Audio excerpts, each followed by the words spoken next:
Hi, I'm Ari, I'm the Oak Witch, and in today's video I'm going to go over some spoken charms or incantations in English folk magic.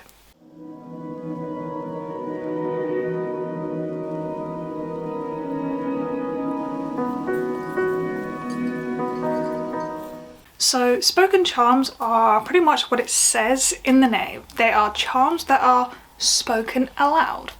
Usually just a set of words said in a way that has a particular meaning towards the goal you're trying to attain. And people usually say these spoken charms just as a spell in of itself or whilst you're performing an action. And particularly when looking into English folk magic, you can see that there are lots of records of old charms, old spells that include spoken incantations. And with these incantations or spoken charms, they don't necessarily have to rhyme, or they don't have to necessarily be like a poem or have really flowery language. It's just a matter of meaning, symbolism, maybe the tone or cadence of your voice as you're saying the incantation as well. There's lots of things that can kind of go into it, but ultimately the incantations that you use in your spells, the ones that you write yourself, can really just be whatever you want, whatever works for you. I love using old English folk magic charms and spells, incantations in my practice. I think it helps kind of like connect to incorporating English folk magic into my practice,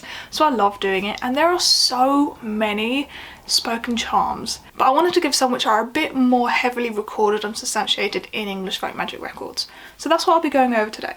I thought I would start off with one of which they were heavily used by the Cunning-folk, and it's Latin Catholic verses used as spoken charms in English folk magic. And for example, the following verses were used a lot for blessings and benedictions. So what I'll do, I'll have like the verses here beside me because these ones tend to be a bit long and I feel like you guys won't want to just listen to me read out a bunch of Catholic verses. I feel like you might be a bit bored if I do that, so I'll put them here, and if you want to, please pause the video to read them. And yeah, so the Pater Noster, the Ave Maria, the Creed. And in regards to the Pater Noster, other versions of this Lord's Prayer was used and kind of changed in the hands of the Cunning-folk. That's why we get versions such as the Black Pater Noster and the White Pater Noster, if you've heard of those. When we're looking at English folk magic, yes, a lot of it has Christian elements, syncretism, because when we're looking at the sort of people who were practicing this folk magic back in the day, we have the cunning folk, the wise women, the wise men, the charmers, and these practitioners were Christian. They reflected the beliefs of the day, which was Christianity. Or even if they weren't Christian, they had to work with the majority religion of their clients, which was Christianity. There is definitely syncretism with older pagan religions. You can just see that with particular charms that have just been recorded. You can see the pagan elements in there, but yes, a majority of it is Christian. And I think as a modern polytheist myself, I have really enjoyed adopting these Christian elements and these charms and spells and spoken incantations which have Christianity themes, because I just think that syncretism is really interesting. And so of course a lot of people choose to not use any Christian elements in their practice, and you are completely valid for doing so. You do not have to use the Christian elements to practice English folk magic. You can just adopt and not use those charms, those spells, those incantations. You don't need to use them. But I wanted to talk about them because I do think it's important to acknowledge that it is there, it is present, it is a big part of English folk magic, and also really useful in magic if you wanted to employ them. Coming on to the second incantation, which is a bit more diabolical, and it is the Backwards Lord's Prayer. Now this charm has been recorded for use in numerous different ways, but what I have seen recorded most frequently is in baneful magic, so for cursing or hexing someone, and also for protection magic, so for more beneficial ways as well. So it's very interesting how it can kind of work in both ways. So it's said either phonetically, which I'll have a sort of thing up here, which I got from the Cunning Man's Handbook, which is this book here. This is an amazing book for anyone interested in English folk magic.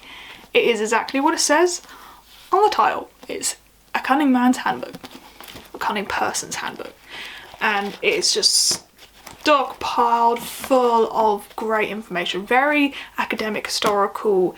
It's not necessarily a modern practitioner's guide. It's kind of just a record of historical charms, practices, blah blah blah. But that's where I just wanted to plug this, because that's where I got the phonetic sort of spelling of that backwards Lord's Prayer. Or you can just say it word for word backwards, which again I'll put here. So you could say this incantation whilst anointing a candle, whilst making a poppet or a charm bag, or if you just want to use the chant in and of itself, you can just focus and visualize your target while saying the backwards Lord's Prayer. And an obligatory word of warning. I wanted to include this because I think it's definitely worth talking about baneful magic, because it is a massive part of witchcraft history, and it's a massive part of English folk magic. In terms of the, historical records of charms and spells that we have, baneful magic is frequently used. So it's worth talking about, and I think if I didn't talk about it, it would be remiss of me if I left it out. So I wanted to talk about it, but what I also wanted to say is that, I have a lot of beginners here, which is great, but I think jumping into baneful magic, cursing or hexing someone just for the sake of doing it, on a whim without any forethought or, actual careful planning of what that experience is going to be like for them, for you, all those sort of things. I don't want to infantilize people, but I do think I have to say it's worth just considering it first. I just feel like I have to say something. So TLDR, I'm not necessarily advocating, but I'm also not discouraging baneful magic. The decision is yours to make. So the next chant is used to achieve your desires, and this has actually been recorded in different kind of ways in different places across the UK. So the version that I've chosen comes from like Cornish and London records, and I'll put it here. But this one's short, so I'll read it out, and it goes, "'Tis not this blood I mean to burn, but my love's heart I wish to turn. May he no pleasure see until he comes back to me." So in this context, it is a love spell, and there's several things to go over here. Number one being that blood means dragon's blood resin, so not actually blood. Number two, there's other versions of this spell which has substituted dragon's blood with salt, so it's not this salt I wish to burn, blah blah blah. And number three, yes, this is a love spell, but this is particularly a baneful love spell. It is manipulating someone to love you. Number four, I don't really work love magic like this. I mean, I'm in a happy long-term relationship, but that's besides the point. I also don't really recommend performing this type of love magic. Like I said before, what you think magic should be used for, your own ethical standpoint, that's yours, your decision. I'm not here to say do this, don't do this, but just be careful with what type of magic you're doing and the consequences of this type of magic. This is kind of like a domination type baneful love magic, So just something to consider whether or not you'd want to do that. But I don't. So I have adapted the charm to be like this, and I'll list it here. But it's essentially, 'tis not this, and instead of dragon's blood resin or salt, sometimes I don't always have those ingredients, so I'll just do a herb. So 'tis not this mugwort I wish to burn, but this person's heart to turn.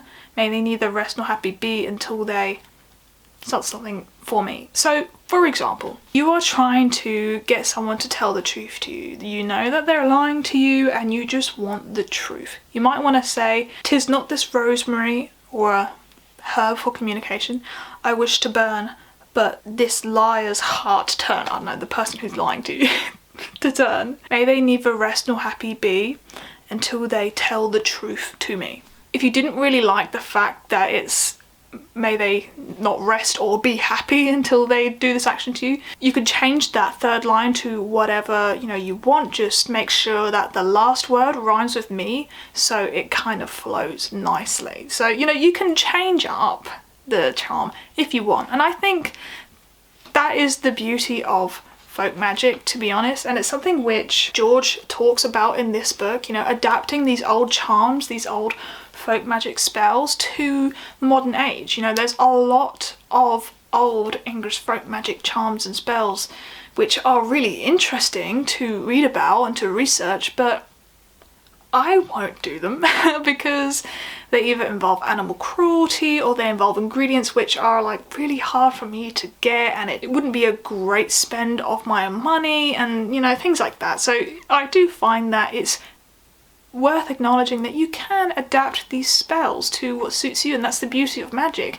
It's ever evolving, especially if we're looking at folk magic, folk culture. It evolves, adapts, and it moves with people as we practice it. So it is okay to change it if you want to. Yeah, and of course with this charm, it's just to achieve your desire. So you can really just adapt this charm to whatever situation you need it to adapt you for. And I really like it because it kind of works like sympathetically, you know, it's performing an action. So I'm burning a herb, or I'm burning this dragon's blood resin or salt, you know, I'm burning this material safely. In this magic, I'm acknowledging that this is a representation of something else which I want to happen, so it's kind of working symbolically, and I love that. It's really, really fun. So the next charm is a chant for gathering herbs for magical purposes, and it goes as follows. Hail to thee, holy herb, growing on the ground, all on Mount Calvary first wast thou found. Thou art good for many sores and health many a wound. In the name of Saint Jesu,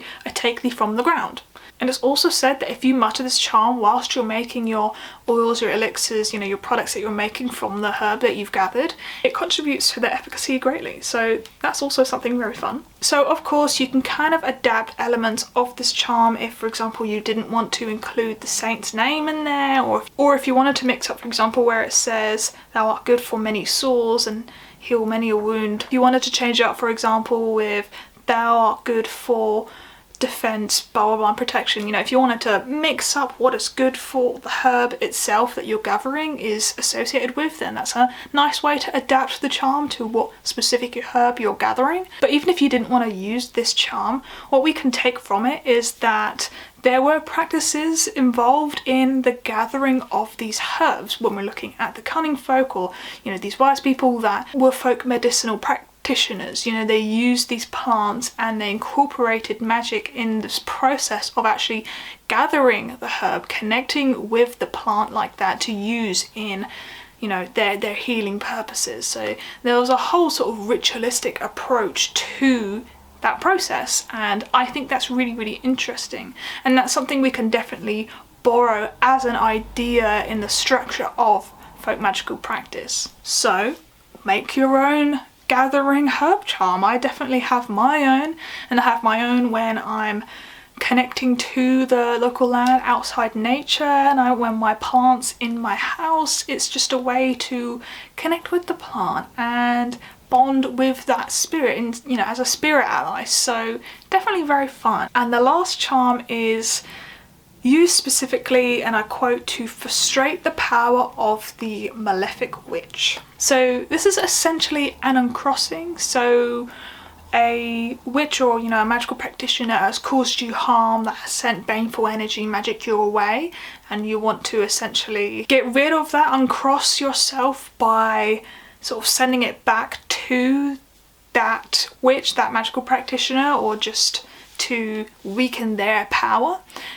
That's a kind of context in which this was used. This charm was initially recorded to be said whilst you're nailing a horseshoe over your front door, and horseshoes are notoriously used for protection, defense, luck magic, so definitely fits in with that symbolism. And when you read the charm, it's meant to be said in a monotone voice, and I think it really adds to the vibe of this charm because it's kind of haunting.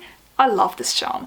But it is as follows. So as the fire do melt the wax, and wind blow smoke away, so in the presence of the Lord, the wicked shall decay, the wicked shall decay. Amen. So I love that charm. I just think it's so like spooky and haunting, and it's very, very cool. Also, this amazing book on British folk magic clearly used that charm as its title, and this is a great book, by the way. This is very similar to this book, the British Book of Spells and Charms by Graham King, and it has just a list of different charms and really cool illustrations throughout.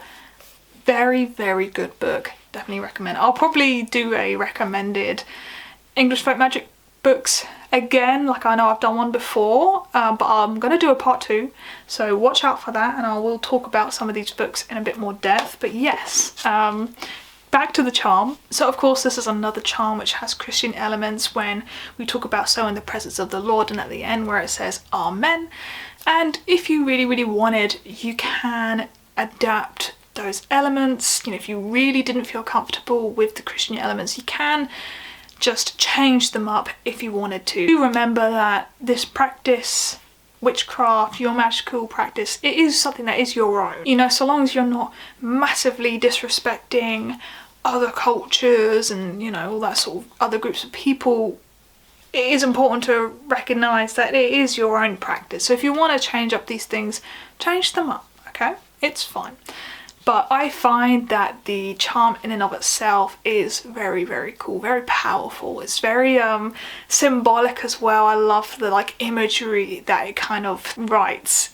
I just kind of love it. So of course there's another one which, I mean, you can perform it as it's literally meant to, by nailing a horseshoe over your front door while saying the charm in a monotone voice. You definitely can just do it like that. Or for example, a bit more of a modern witch take, if you have a black candle for protection, and you know, if you dress up with oil herbs or carve whatever you want to do with the candle, but if you have a horseshoe, you know, you can hold the horseshoe and you can kind of say the charm in a way that you're like charging the candle, you know, visualizing your target and trying to uncross that energy from you and send it back to the original person and light the candle, blah blah blah. So there's ways in which you can incorporate the chant in a more modern witch context if you want. So yeah, so another thing which I guess I should mention is that many of the spoken charms were psalms. The Cunning-folk frequently employed the use of psalms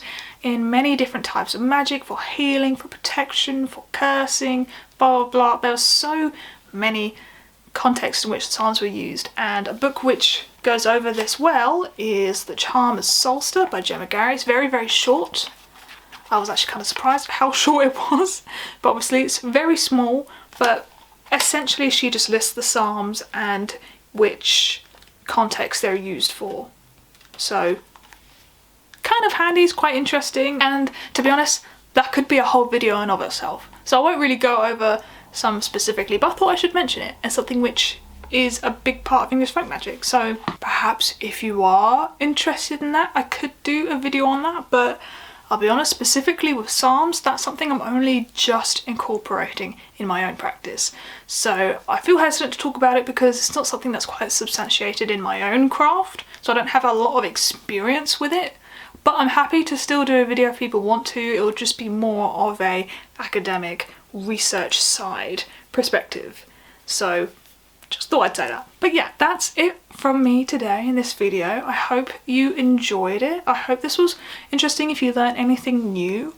When I was growing up, I never really incorporated chants or incantations and like spoken word in my practice. It was not really something which I did a lot of, to be honest. I think I was just more heavily into that visualization and like focusing and don't really like that energy work. And to be honest, it's not until the last like few years actually where I really found how valuable it is in, you know, my magic. Especially as well, this book, which I did a review of for patrons. This book in particular really helped me actually realise how fun it is to use these old folkloric incantations in your modern practice. Very fun, very cool. So yeah, I now love using them, and I love how present it is in English folk magic as well. So it does feel nice also when I make my own. I feel like I'm also sort of being true to the context in which these folk practitioners in England did perform their magic with incantations. So I really enjoy that a lot. But yeah, I hope you enjoyed this video. If you did like it, please give it a like below, and I really appreciate it when you do that because it does actually help me out quite a lot. And yeah, I'll see you in the next one. Bye.